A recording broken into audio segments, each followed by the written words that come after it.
Analysis has several alerts to help you manage your campaign and campaign settings. So when we go to our campaigns, we'll see our campaign, we can view the settings. We can see our quality score history, and then we can see our device performance with any bid adjustments, the last change for the bid adjustment, and then we can see a performance comparison before and after that change. In addition, we can look at our hour of day performance, graph it by various metrics to see if we want to use ad scheduling, and then we'll see our associated metrics.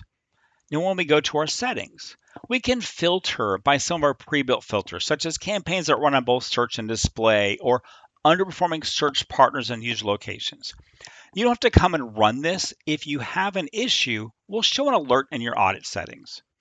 And then you can see your current bid strategy and the last change date, and then do a comparison and then see how that bid strategy change affected your metrics. If you're on search and search partners, you can view the difference in metrics and then disable search partners if they're underperforming. If you're targeting users both interested in your location and in your location, you can see those associated metrics and then make any changes to targeting as necessary.